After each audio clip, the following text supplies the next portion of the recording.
বলেছে যে impact India's secular credentials. প্রথমে বলছে concerns due to citizenship amendment act. Citizenship amendment act এর সমালোচনা বা কনসার্নস বা ক্রিটিসিজম, সেটা অন্যতম একটা গুরুত্বপূর্ণ বিষয়। ইম্প্যাক্টস ইন্ডিয়াস সেকুলার ক্রিডেন্সিয়ালস, অর্থাৎ সিএএ, সিটিজেনশিপ অ্যামেন্ডমেন্ট অ্যাক্ট, ভারতের যে ধর্মনিরপেক্ষ মানে সেকুলার যে রাষ্ট্র ভারত, সেই হিসাবে পরিচিতিকে একটা প্রশ্নের মুখে ফেলে এমন সমালোচনা করা হয়।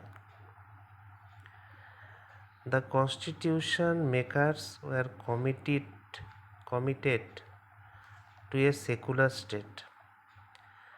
ভারতের যারা সংবিধান তৈরি করেছে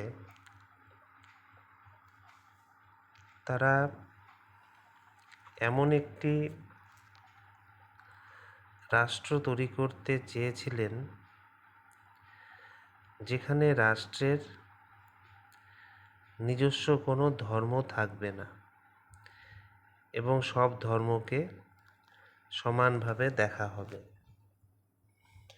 where all citizens irrespective of their religion enjoy full membership, যেখানে ধর্ম নির্বিশেষে প্রত্যেক নাগরিক সমান অধিকার ও মর্যাদা ভোগ করবেন।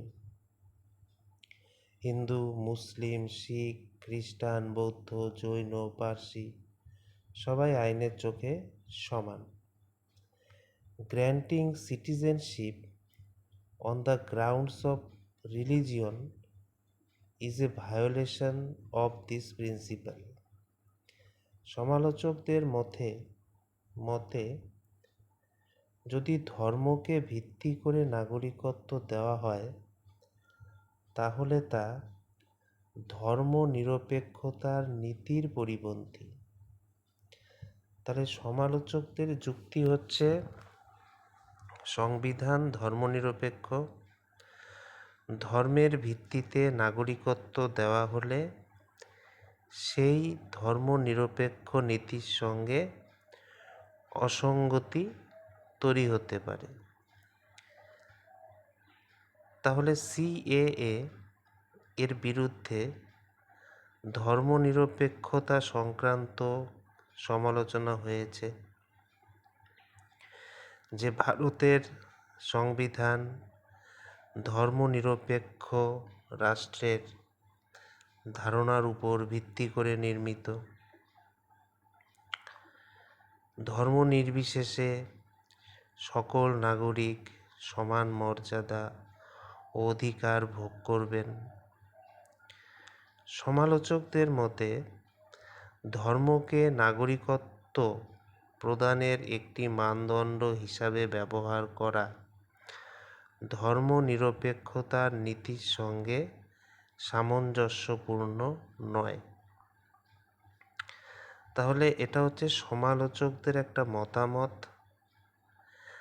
যে কিন্তু একই সঙ্গে আমাদের মনে রাখতে হবে যে সিএএ এর সমর্থকদের যুক্তিও পরীক্ষায় জানতে চাওয়া হতে পারে। এটা সেরকম ইম্পর্টেন্ট নয়, দরকার যেটুকু বললাম ওপরের সেটুকু ইম্পর্টেন্ট। এখানে বলেছে যে violation of fundamental rights.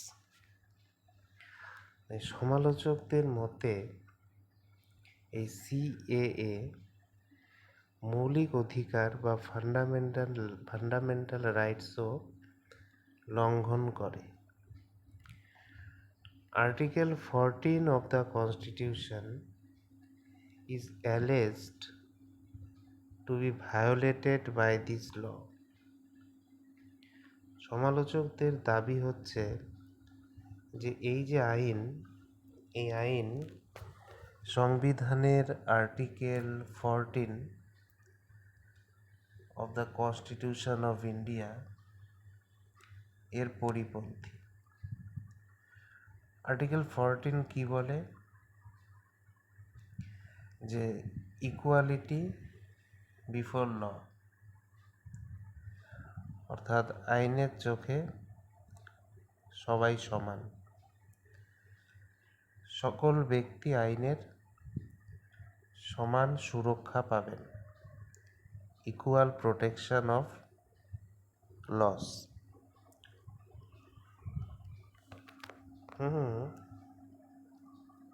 The article provides equality to all those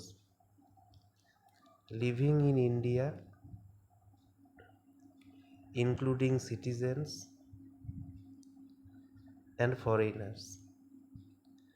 অর্থাৎ আর্টিকেল 14 এর সুরক্ষা শুধু ভারতীয় নাগরিকদের জন্য নয়, বরং ভারতে বসবাসকারী বিদেশিদের ক্ষেত্রেও, মানে ফরেনার্সদের ক্ষেত্রেও প্রযোজ্য।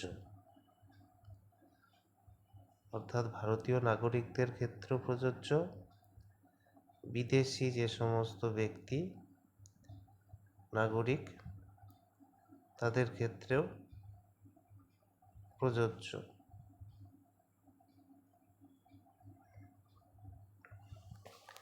তাহলে আর্টিকেল 14 এর সমতা নীতির আওতায় আসেন উভয়ই, ভারতীয় নাগরিক, ফরেইনার্স, এরা দুজনেই আর্টিকেল 14 এর সমতার নীতির আওতায় আসেন, কিছু ব্যতিক্রম ছাড়া।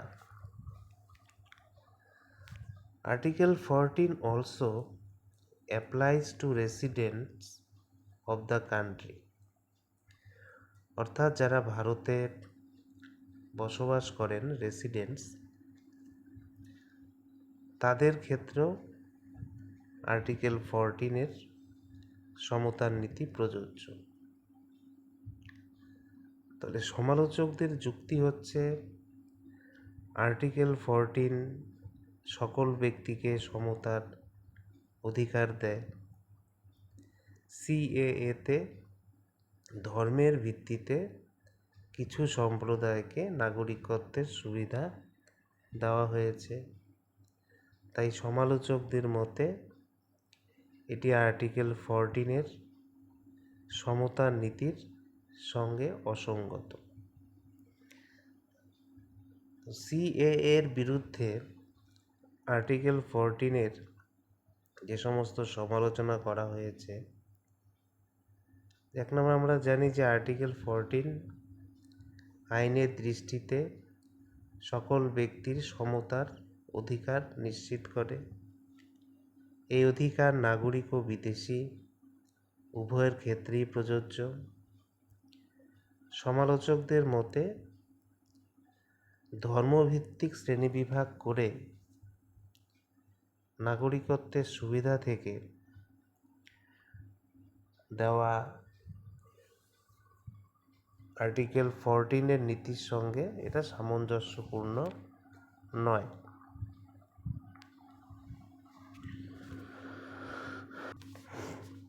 এখানে বলেছে যে আর্টিকেল আমাদের 14 এর রিজনেবল ক্লাসিফিকেশনের ধারণাটা বোঝায়। হচ্ছে it only permits laws to differentiate between groups of people if the rationale for doing so serves a reasonable purpose. অর্থাৎ আর্টিকেল 14 সব ধরনের বৈষম্য নিষিদ্ধ করে না। যদি কোনো আইনে বিভিন্ন গোষ্ঠীর মধ্যে পার্থক্য করা হয় এবং সেই পার্থক্যের পিছনে একটা যুক্তিসঙ্গত মানে রিজনেবল এবং বৈধ উদ্দেশ্য রিজনেবল পারপাস থাকে, তাহলে সেই পার্থক্য সংবিধান সম্মত হতে পারে। মানে সহজ ভাষায় ধরুন, সরকার শিশুদের জন্য আলাদা আইন করলো, প্রবীণদের জন্য আলাদা পেনশন সুবিধা দিল, প্রতিবন্ধী ব্যক্তিদের জন্য বিশেষ সংরক্ষণ দিল। এগুলো বৈষম্য নয়, কারণ এগুলোর পিছনে যুক্তিসঙ্গত উদ্দেশ্য রয়েছে। এটিকেই বলা হয় রিজনেবল ক্লাসিফিকেশন বা যুক্তিসঙ্গত শ্রেণীবিভাগ। তো সিএএ এর ক্ষেত্রে এর অর্থ হচ্ছে যে সমালোচকদের মতে সিএ এর শ্রেণীবিভাগ ধর্মভিত্তিক হয়েছে, এটা যুক্তিসঙ্গত নয়, তাই এটি আর্টিকেল 14 বিরুদ্ধে। আর সরকারের মতে কি, যে সিএএ এর শ্রেণীবিভাগ যুক্তিসঙ্গত, কারণ এটি নির্দিষ্ট 3টি প্রতিবেশী দেশের ধর্মীয়ভাবে নিপীড়িত সংখ্যালঘুদের সুরক্ষা দেওয়ার উদ্দেশ্যে করা হয়েছে, তাই এটি আর্টিকেল 14 সঙ্গে সামঞ্জস্যপূর্ণ। তাহলে রিজনেবল ক্লাসিফিকেশনের দুটো শর্ত আমাদের মনে রাখতে হবে, যে ইন্টেলিজিবল ডিফারেন্সিয়া, যাদের আলাদা করা হচ্ছে তাদের আলাদা করার একটি স্পষ্ট ও যুক্তিসঙ্গত ভিত্তি থাকতে হবে। আর রেশনাল নেক্সাস, মানে সেই ভিত্তির সঙ্গে আইনের উদ্দেশ্যের যৌক্তিক সম্পর্ক থাকতে হবে। তাহলে এই ডিফারেন্সিয়া আর নেক্সাস এই দুটো মিলে হয় রিজনেবল ক্লাসিফিকেশন, আর এটাই হচ্ছে আর্টিকেল 14 মূল পরীক্ষা। বলেছে যে সিএএ এর বিরুদ্ধে যে আর্টিকেল 14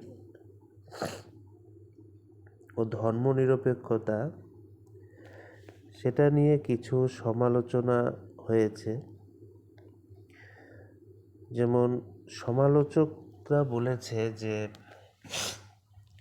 সিএএতে মুসলিমদের এই আইনের সুবিধা যে তার বাইরে রাখা হয়েছে, যা ভারতের যে ধর্মনিরপেক্ষ রাষ্ট্রের আদর্শের সঙ্গে সামঞ্জস্যপূর্ণ নয়। সুতরাং এটা সমালোচকদের মতামত, সংবিধানের চূড়ান্ত ব্যাখ্যা নয়। এই আইনে যে অবৈধ অভিবাসীরা আছে, ইলিগাল মাইগ্রেন্টস, তাদের মধ্যে 4টি ভিত্তিতে আলাদা আচরণ করা হয়েছে। যেমন তাদের কোন দেশ থেকে তারা এসেছে, তাদের ধর্ম কী, তারা কবে ভারতে প্রবেশ করেছে, তারা ভারতের কোন অঞ্চলে বসবাস করছে। সমালোচকদের মতে এই 4টা ভিত্তিতে মানুষকে আলাদা করে আর্টিকেল 14 যে রিজনেবল ক্লাসিফিকেশন, সেই পরীক্ষায় যথেষ্ট যুক্তিসঙ্গত কিনা তা নিয়ে প্রশ্ন রয়েছে।